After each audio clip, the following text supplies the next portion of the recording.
our next speaker is the wonderful Sandi Herrera, and I met Sandi in Bali nearly 3 years ago, and she is doing fantastic things in America with different schools around that area of core values and helping create happiness, helping people understand happiness and how to be happy in our lives. And so it's fantastic to be able to have her here today. Hi, Sandi. Hi, Cathy. I'm super excited to be here. Thank you so much for inviting me. You're very, very welcome. It's my pleasure and privilege to have you here among us. Now, the first question that I'm asking absolutely everyone is, what do you see are the challenges in the education system? Oh my goodness. Where do we start, right? There's so many challenges. And yet I want to preface this by saying there are also a lot of beautiful things that are happening in our system of education. You know, the innovation, not only during this time of transition to distance and hybrid and all of the things that we're experiencing now, but it's also just the innovation that's been happening over the years. There's a lot of amazing educators doing incredible work right now. I think what's wrong with the system of education is that it wasn't built for today or tomorrow's era. And there's so many pieces and parts of it that are actually diminishing the inner genius in not only our students, but our educators. I'm so glad you brought up about the wonderful educators, because you're absolutely right. There is so much innovation there. And I see so many people trying to work so hard to sort of tweak different areas of the education system. So it's great that you've acknowledged that. What else do you see the challenges? Yeah, so one of the biggest challenges is that the current system of education and the way that things are done globally, and definitely here where I live in the US, is that the structure was not built for today's era, and it definitely wasn't built for tomorrow. It wasn't built for 22nd century learning either. And so when we look at the evolution and what needs to change, we need to start bringing the human back in, because in education, we're in the people business. We're not in the data business. We're not in the structure business, and we're in the people business. This is about humans, and it's really about igniting the inner genius, not only in our children, but in our educators. And I think we miss the boat when we're looking at the system, because we're looking for the data to prove things. And data is very useful, but to connect as humans first. I think that's one of the biggest things that we're missing in education right now. Yeah, because data doesn't ignite passion. Data doesn't ignite energy. What it does is it gives you information in order to be able to make decisions, but it doesn't, ignite that fire, that potential that is in both our educators and in our children. So yeah, really, really good point. So that brings me to my next question, which is, what do you wish that you had learned at school?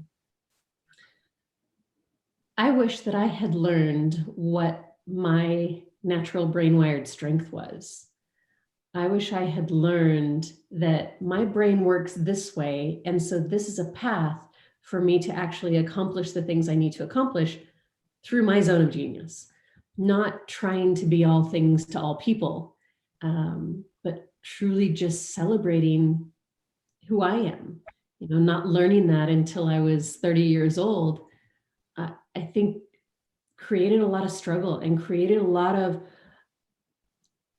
unnecessary roller coasters in my life. And yet I learned a lot from them. I am where I am now, so I'm grateful for the lessons along the way. But I wish that I could have shortened that learning curve by truly just being celebrated for how my brain works and knowing that everyone learns different. Everyone thrives differently. Everyone processes information differently versus the one size fits all. Do it this way, sit down, keep your hands together, sit still, pay attention. Yeah, and that's what I'm seeing from many different people talking, is that in school, when you have a narrow curriculum or narrow areas of focus, that we find those limitations on us because we haven't done particularly well in that, and do some more work in that particular area, do some more work in that. So it's this constant focus on what you're needing to do better, please do better, please see me, etc., rather than being able to go, okay, who are you and what do you want to grow, and what is your genius to bring to the world, if you like. And it's so much really the more that I learn about neuroscience and positive psychology and the science of happiness is that all of that quote unquote programming as we're growing up is telling our unconscious mind that we're not enough, that we're not enough. And so then what do we do as adults? And a lot of the educators that I get to work with now, we break out the proverbial bat and go, not enough, not enough, not enough, not enough. Whether it's I'm not doing enough or I'm not capable enough, or it's all rooted in shame of what we're not doing instead of focusing on what does come natural to us and what we can do and what we get to be celebrated for in this life. You're so right.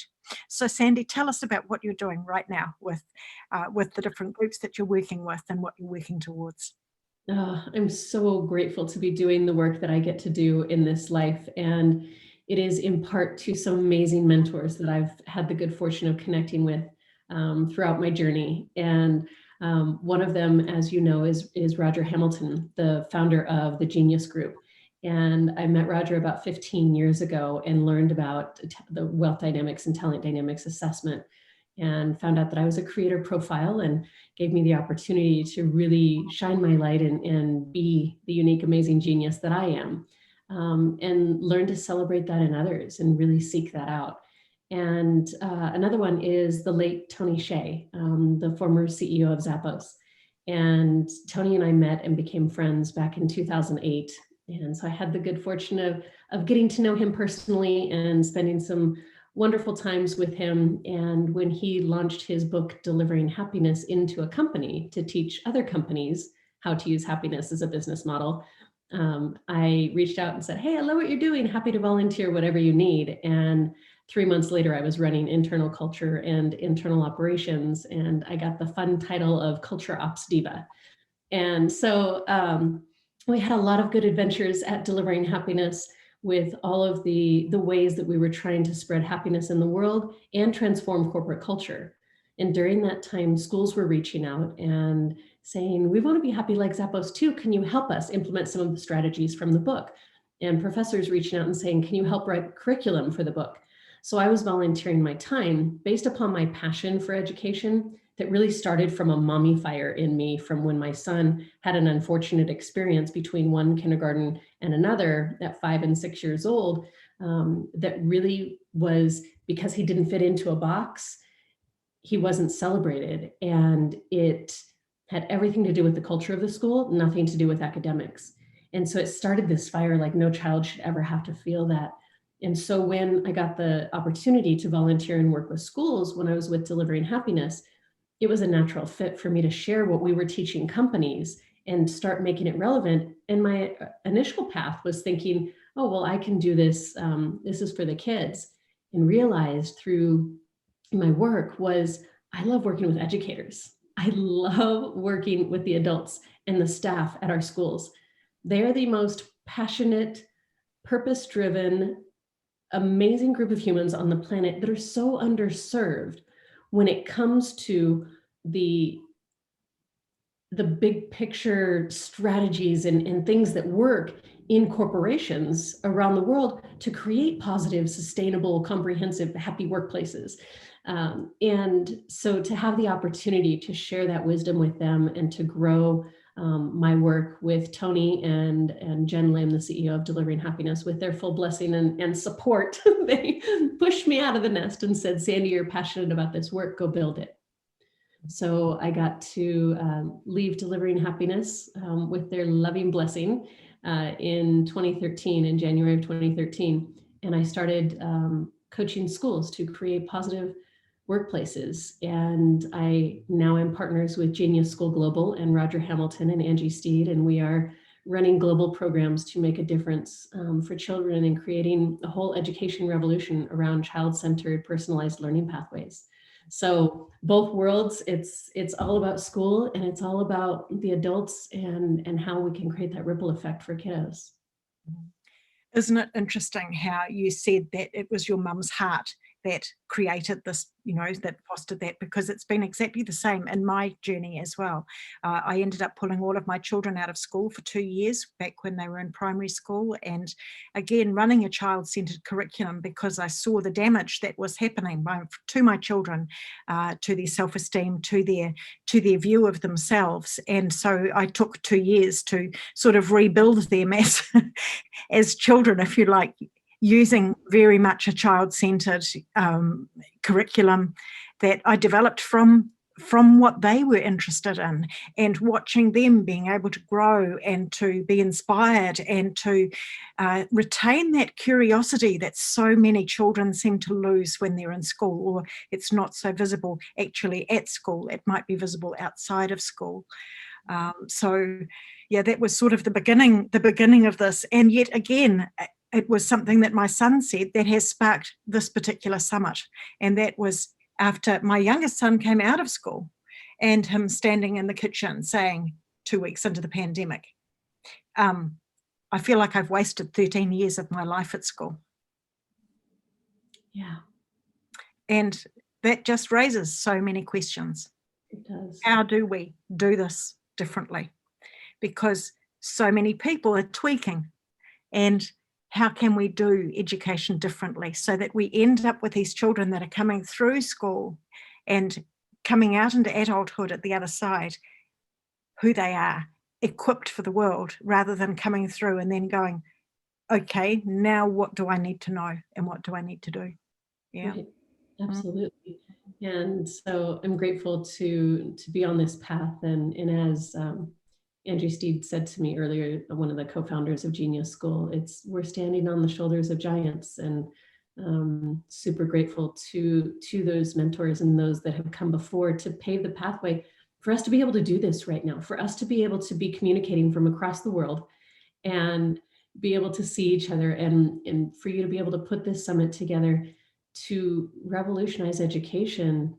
It wouldn't happen had we not been going through the blood, sweat, and tears all the way through. Not that we're done, we've still got more work to do, but it's going to take all of us together. And that's really the mission that I'm on, is to curate a community of 1 million conscious educators around the world, because we're going to be the ones who actually make the change. It's not going to be the systems or the governments. We as educators are going to be the ones to do it. Great. Okay. So you've picked up a key point in there already, which is one of the things that you've done is you've found mentors and you've connected with them. They're mentors that are working in the area that you're interested in, passionate about. And that is something that every single person can do, isn't it? No matter what age they are, it's identify the people that they're going like, I want to learn from you. And so that's a really cool start, isn't it? Exactly. Yeah. Exactly.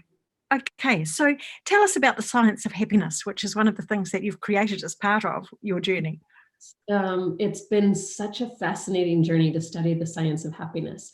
There's so many thought leaders that have put together different pillars. And what I did is I took all of their work, including Tony Hsieh's work, and put it all together in an infographic and put it into what is more simple for me to process, and hopefully it helps others as well. It's one of the foundational pieces that I use when I'm assessing where a school is at, is I have the individual leadership teams take a look at these pillars, these 5 pillars, and rate themselves as individuals, and then rate the different departments or groups within their school on where they feel like they're at on a scale of 1 to 5.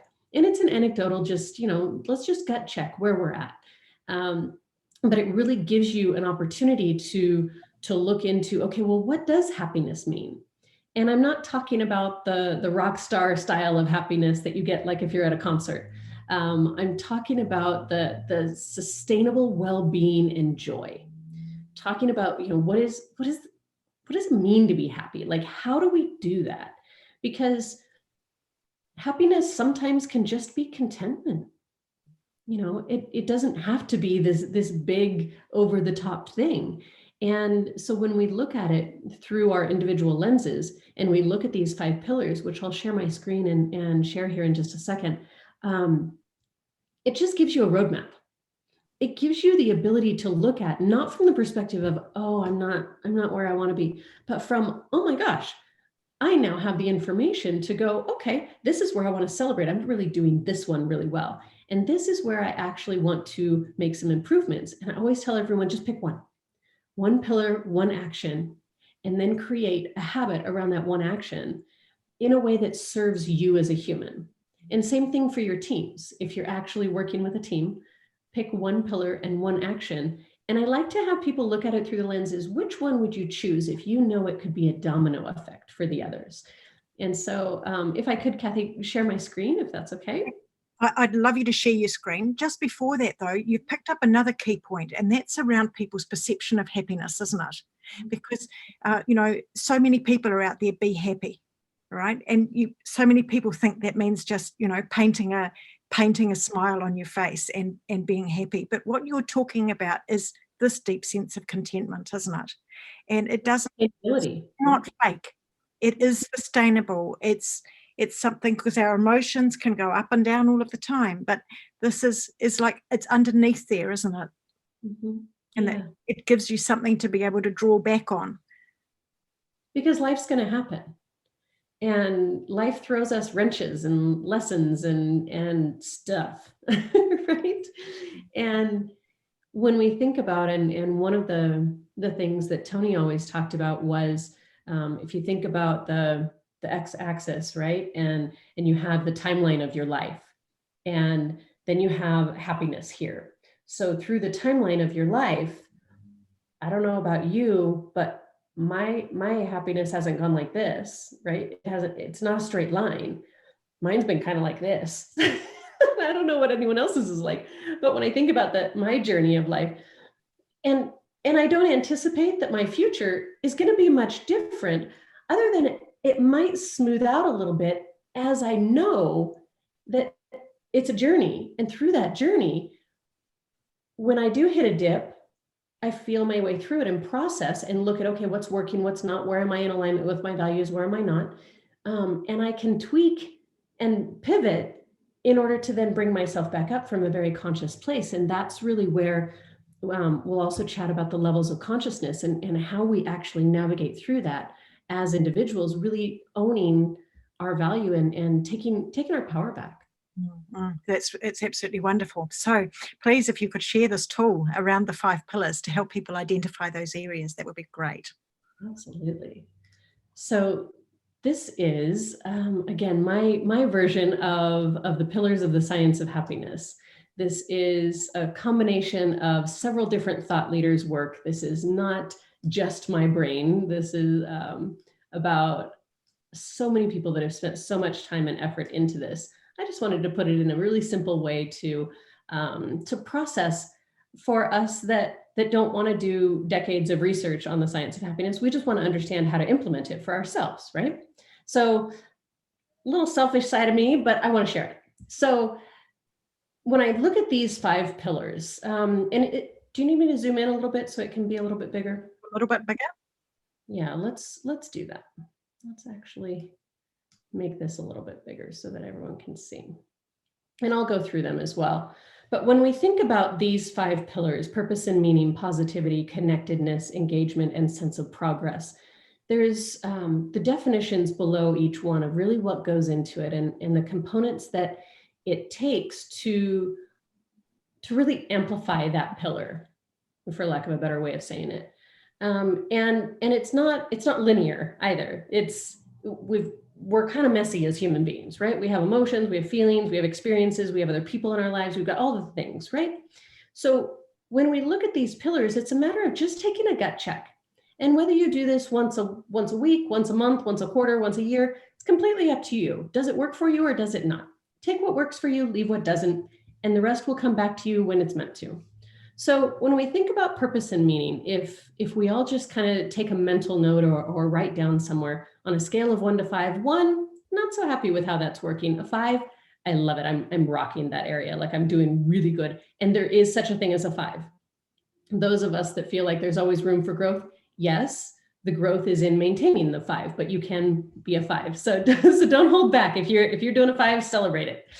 So on purpose and meaning, this is something in the world of education, especially for educators, that being a part of something bigger than yourself, you're like, yep, check that box, part of something bigger than myself. I was put on this planet. My higher purpose is to inspire and influence children. And if I weren't working in my current role, I would find a way to inspire and influence children somehow, some way. That's usually what I hear from most educators. So they're like, oh, really good in purpose and meaning when it comes to my own happiness. But the other piece of this is really being connected to a clear vision and knowing your role. So that clear vision either comes from yourself and defining your future vision and what is your role in making that happen, or the vision within whatever team or school or organization you're working with. So really, really key to be connected to that vision and make sure that everyone's rowing in the same direction and you know what your role is. So there's a famous quote out there that speaks to way back when in the US, we were trying to get a man on the moon, right? And someone walked up to the janitor and said, what's your job here? And he said, to get a man on the moon.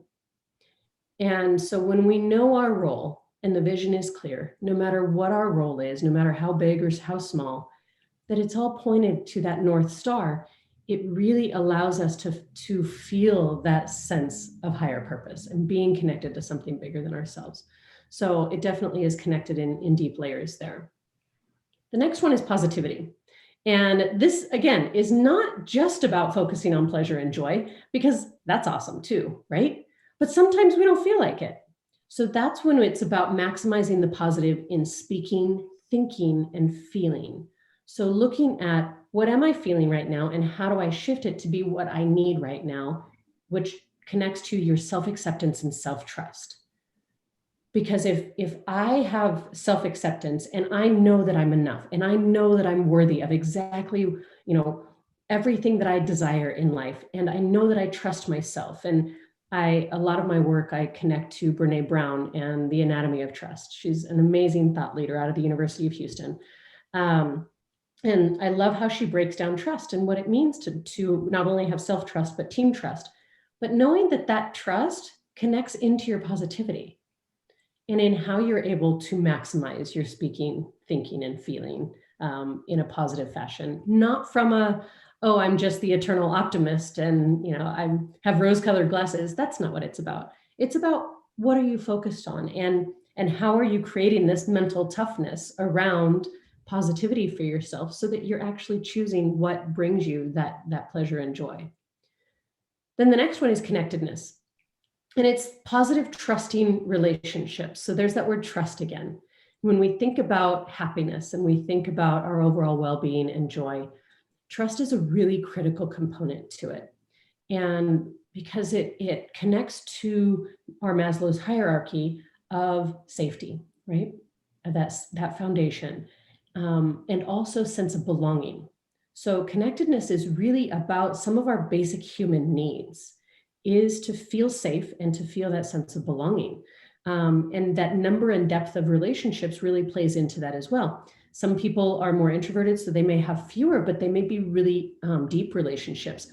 Others may have a lot of friends and have the perfect amount of depth with those relationships that makes them happy because they do feel connected.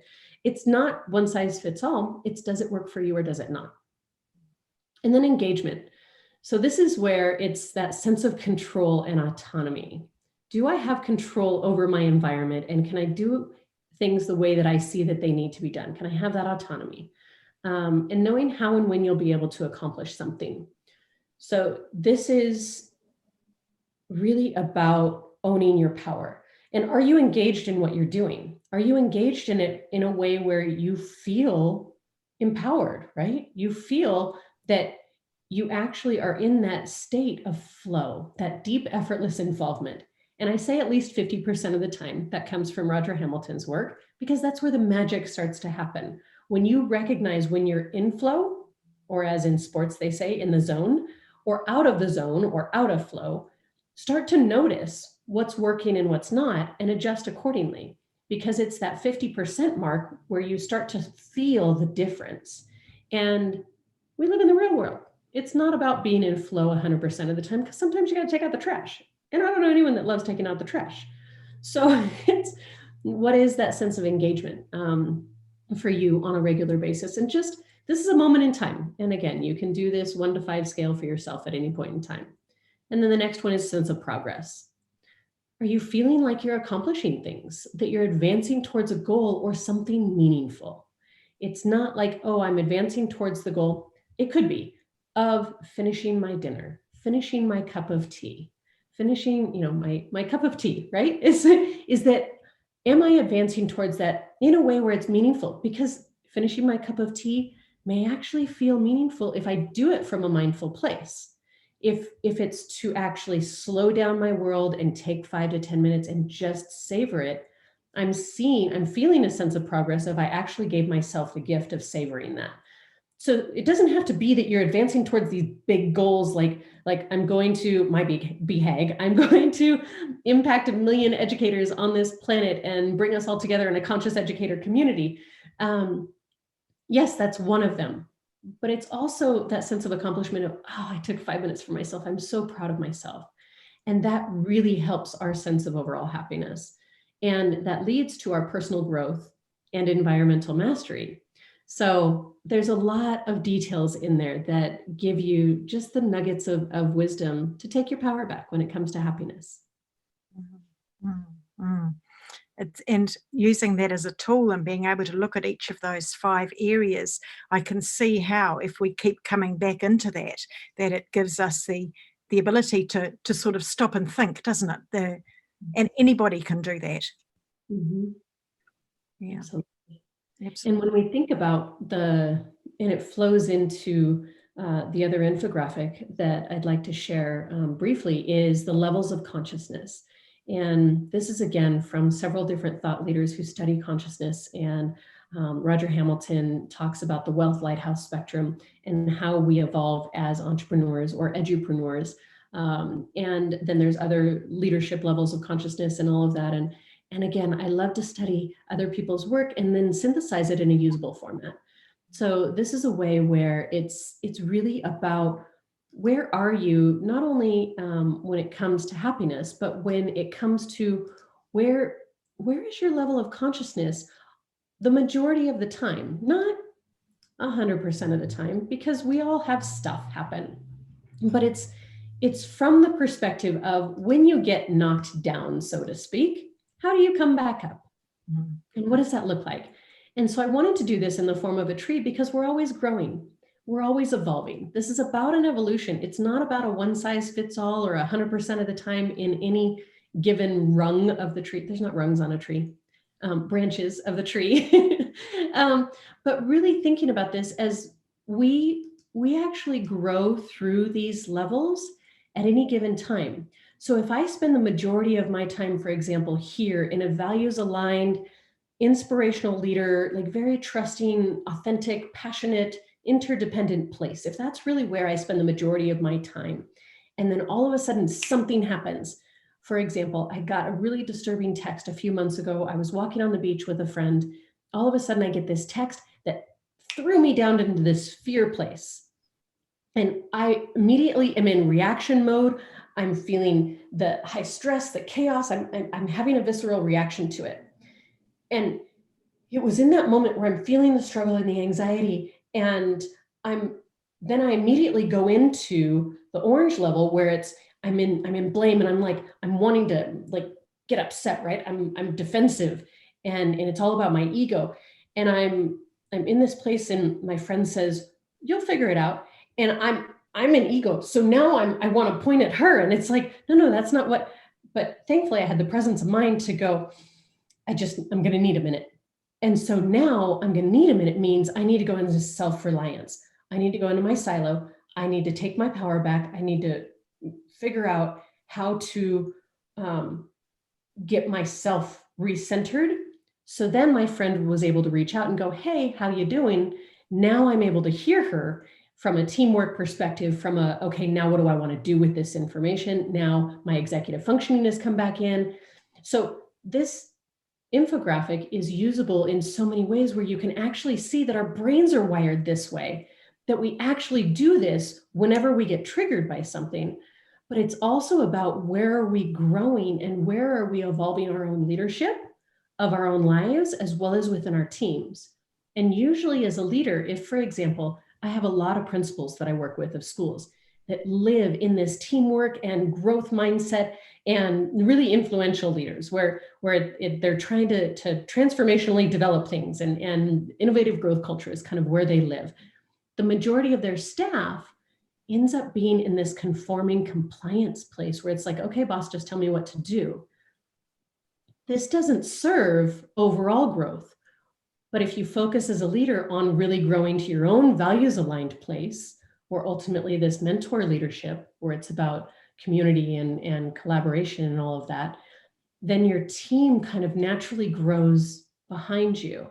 And this is about human behavior. This is about our natural evolution as human beings, and knowing that we're all human, and it's okay if you end up in fear or if that's where you are. I remember times in my life when I've actually lived in red and orange the majority of my days. And I felt it, and I felt the heaviness, and I felt all of that. And it wasn't without using the pillars of the science of happiness to articulate what was missing for me, to then be able to evolve through this and grow into the different levels of consciousness. And I can see this happening in so many different ways. You know, the post comes up on social media and you're instantly down there, and being able to recognize where you're at, as you've just described, and be able to say, I need a moment. Part of that taking the moment was recognizing that you are enough, that you are not a bad person, that you are, you know, and it's so easy to stay in that, to have that external view and to adopt that in ourselves, isn't it? Rather than being able to go, no, I am enough. I have these skills. Yeah. I have this passion. I have this drive. This is what I'm doing. And so being able to create that self-identity, and being happy with that and happy with who you are. Self-acceptance and self-trust. Absolutely. And you know, these are the roadmaps, these are the frameworks. It's about each of us owning who we show up as. And I talk about culture is the collective capacity of who everyone shows up as. There's no culture in an empty building. So when we show up and really are working as individuals to live in alignment with our core values, and we actually operate knowing how to use the science of happiness and the levels of consciousness to adjust along this crazy journey of life, then it's empowering. We actually get to own our life. We get to design it with intention. And like I like to say, you know, we get to create our culture on purpose, and we get to live our life on purpose. And it's really up to each of us to go through that journey in a way that serves us. It's not good, bad, right, or wrong. No one's ahead or behind. We're all in this together. We're all students. We're all teachers.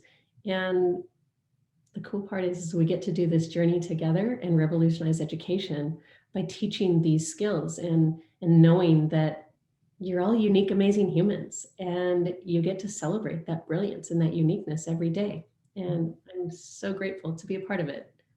Yeah, I would love to see that levels of consciousness and those 5 pillars of happiness in every single school in the world, and to have those things as being the core tools, if you like, of education. So thank you so much for sharing that with us today, Sandi. That was amazing, and particularly the way that you were able to give real examples of how it's able to be used. So I hope that that's of value to people. And if you want to know more, being able to contact Sandi and find out more about what she can do and what she is doing and how to get in touch with her. So thank you so much for sharing. Thank you, Cathy. My pleasure.